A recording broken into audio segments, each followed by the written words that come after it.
Hey, what's up, everyone? Welcome back. So, NTE just launched today for its global release. So, we're going to talk about everything you need to know in regards to the game. Now, starting with number one, the main thing I highly recommend that you guys do, I feel like you all need to know, is when you get into the game, the main story acts as pretty much a tutorial, essentially. And in my opinion, it's done very well to the point where it doesn't feel like a tutorial at all. So I recommend doing the main story the moment you start the game to learn about the city and all the events that you can do.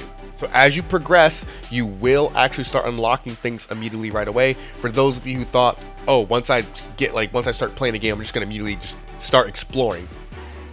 You can essentially do that after you do like the initial technical prologue and stuff like that, but you're going to be a little bit confused and you probably won't have too many activities that you're going to be able to do off rip. So I definitely recommend doing the main story. It's the main thing you need to know. Number two, the next thing in NTE that you need to know about is for those of you who probably haven't started the game, you're still interested in the game. Think about GTA. You can actually run around inside the world and actually kind of ask people to hop inside their vehicle and drive around. This part is actually kind of fun, in my opinion. You can technically hijack cars, so it's really nice. If you do have a hard time with driving on keyboard and mouse, or maybe even on your cell phone, if you're like me, I suck at keyboard and mouse driving. There is a setting inside your regular settings where you can go in and you can actually change the steering sensitivity to help you turn and steer your car more accurately. So I'll actually show that here on screen now. Coming in at number three, the main thing I want to talk about that's going to confuse a lot of players is the cycle system. So the cycle system, for those of you who don't know what cycling is, it's essentially, think of like Wuthering Waves intro and outro system, but it's not really like an outro, right? It's just mainly an intro in which when it comes to team building, team design, when you attack enemies, down to the bottom left of the screen here, you're going to see this circle gauge. And as you do basic attacks or just damage the target, that gauge will slowly start to fill itself up. When that gauge is full, it'll start glowing. Now, you can't just intro in any specific teammate, right? You can only intro in a teammate that you can combo with. So there's different elemental combo chains that you can look at. You can find this by browsing and looking at the different team, like the elemental effects that you can do, or cycle effects. So you want to match, so when it comes to team building, team designs, you kind of want to think about, okay, which element pairs with what element? And those characters can intro off each other to do more damage or apply a unique effect or debuff on the enemy. So this is something that's going to take a little bit of time to get used to, depending on your kind of play style or skill inside these kind of games. If you're brand new, trust me, it's not as bad as it sounds. It's actually really cool, and I think it does open up the door for a little bit more freedom when it comes to how team synergizes with each other. So that's just my personal opinion. Coming in at number four, when you get duplicates of characters or multiple copies of a character, you can choose which passive perk you want to use on this character. So naturally, inside gacha games, when you get sequences or constellations, whatever terminology you like to use, when you get multiple duplicates, instead of it being like the traditional system where you're forced to like use that specific buff, like the first tier, second tier, third tier, whatever copy of the unit you have, in this game, you can actually choose which one better supports your playstyle off-rip. Now, if you do decide to max out a character, whether it's a limited character, whether it's a standard character, you will have access to all 6 perks. But in an instance that you, for whatever reason, don't, and you really want to apply the strongest buff to yourself, you can do so to match your need immediately. So you can instantly go, like, say you go from like S0, you get 1 copy of a character. I'm going to say S0 for sequence notes, just for reference for my Wuthering Waves community. You can instantly go straight to S6. So you go from S0 to an S6 perk, which is kind of crazy when you really think about it inside this game. It's really nice. This is something I feel like most people should know, because hey, some people get lucky sometimes. You get duplicates of characters, especially in this game where characters are supposed to be guaranteed. So when you get multiple dupes, just know, hey, you can choose whichever passive perk you want. You're not locked into it too. You can always change at any given point in time to always match what it is you want to do later on. So if you decide like, okay, I want to switch to like, I don't know, X, Y, and Z buff, you can go and do that. So that's really nice. Moving on to number 5. So obviously NTE is a really big game, and a lot of people want to run around and customize their characters. They have this whole idea of like Grand Theft Auto in their head. Everyone likes fashion. Well, the good news is in NTE, you can actually buy skins. Not all character skins cost real money. You can actually buy skins within the game that you farmed up from doing heists, racing, just activities just in general throughout the city. You can use the currency that you have farmed inside the game, so your money actually has value outside of just leveling up your characters, right? You can go out and just go buy all this stuff in game.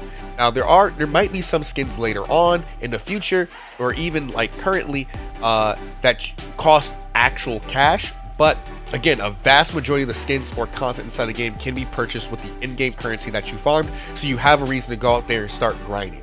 That offers a lot of replay value, and this is something that I think personally rewards players who like to only play one gacha game at a time. This is one of the big selling points for me, and why I think you should actually start playing NTE if you haven't started already. Coming at number 6, in order to invite characters to your house or drive around the city with them, you will need to increase your bond with the said characters. Now, increasing bond isn't as bad as it initially seems. It's actually just pretty simple, pretty generic, hanging out with the characters and stuff like that. Giving them gifts also help increase bond levels.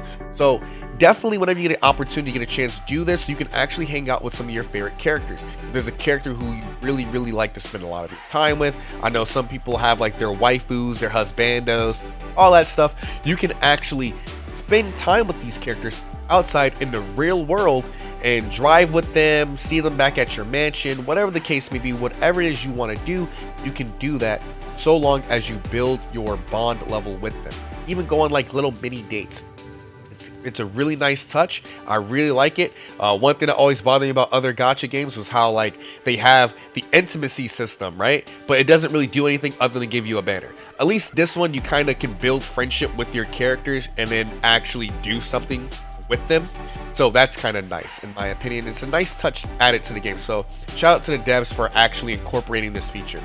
At number 7, the main thing that people probably gonna wonder about is when you're doing a quest that requires you to walk with the character.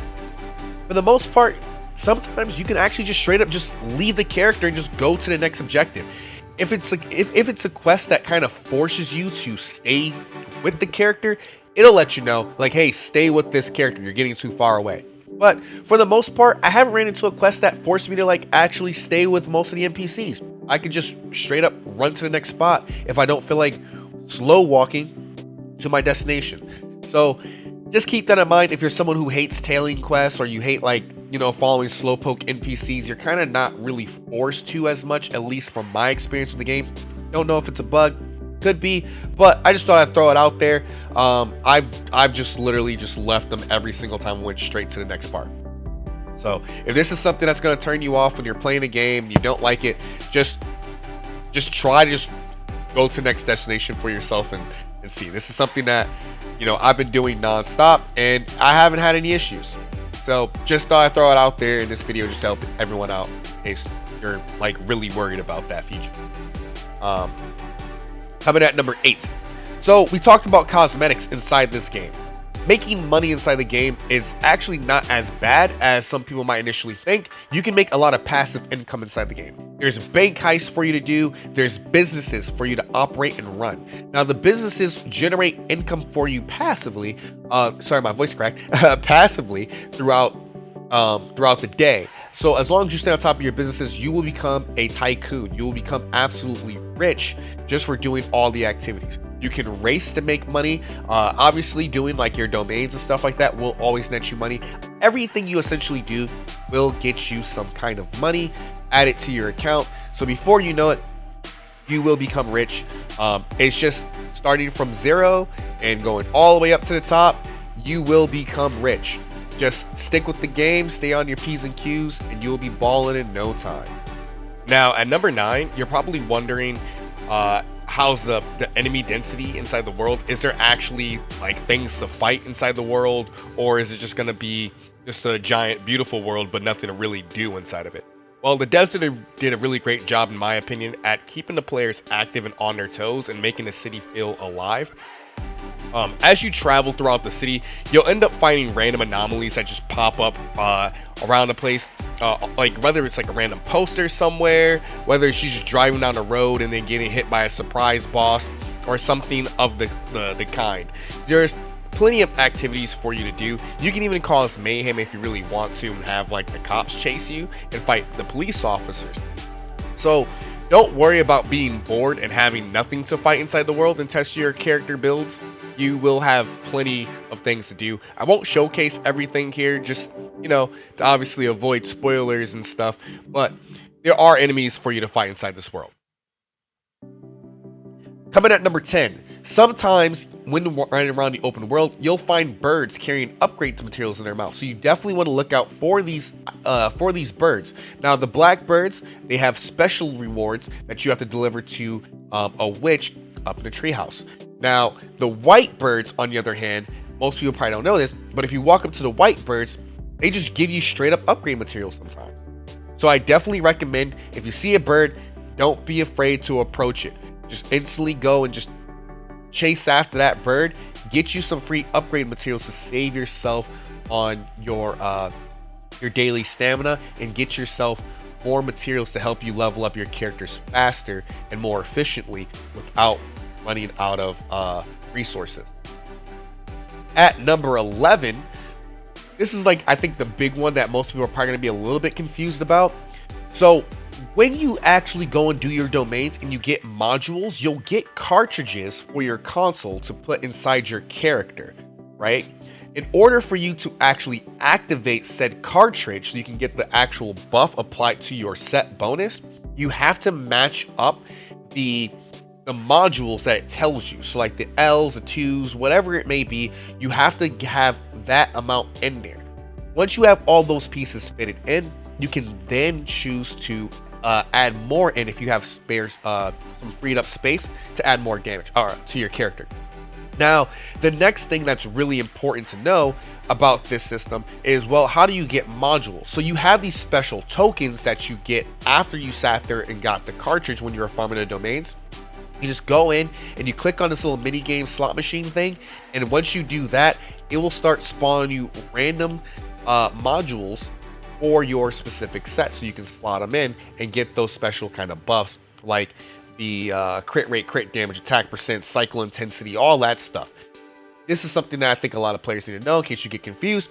Hopefully this video helped you out, and that's everything I think people really need to know. If I missed anything, if you have any other questions about NTE, feel free to ask me down in the comment section below. I will be live streaming NTE over on twitch.tv/render. So if you ever want to find me, you can find my link in the description below. I'll try to also stream on YouTube.